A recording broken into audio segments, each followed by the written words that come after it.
नमस्कार मंडळी, कशा आहात तुम्ही? मी आज तुम्हाला घेवड्याची गावाकडच्या पद्धतीने करून दाखवणार आहे. घेवड्याची भाजी नक्की ट्राय करा, खूप छान असते. आमच्या आजीने मला सांगितलेले आहे, त्याप्रमाणे मी करून दाखवत आहे. बघा, गाजर, मेथी, टमाटर, घेवड्याची चिरलेली भाजी, ते पण माझ्या गार्डनची. अशी मेथी आहे ना, परतून घ्यायची, म्हणजे जे कडसडपणा असते ना मेथीला ते कमी होतो. आणि नंतर गाजर टाकायचं तेलामध्ये. नक्की ट्राय करा गावाकडच्या पद्धतीने. बघा, असं तेलामध्ये गाजर पूर्ण भाजून घ्यायचं, परतून घ्यायचं.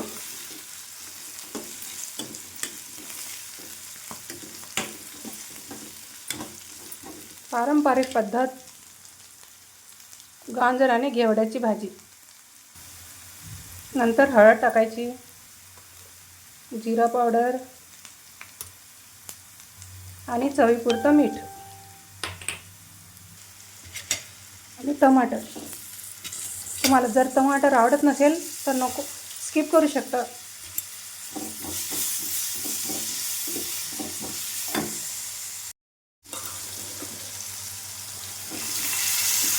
टमाटर झालेला आहे. नंतर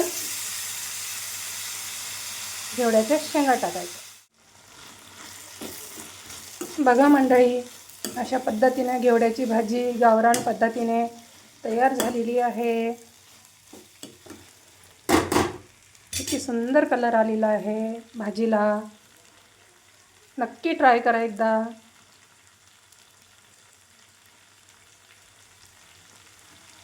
अशा पद्धतीने घेवड्याची सुकी भाजी, घेवडा आणि गाजर सुकी भाजी तयार झालेली आहे. एकदा नक्की ट्राय करा.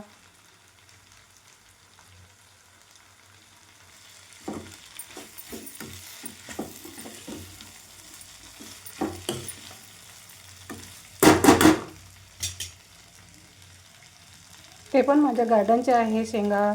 आम्ही याला वाल म्हणतात, तुम्ही काय म्हणतात मला कमेंट्समध्ये सांगा.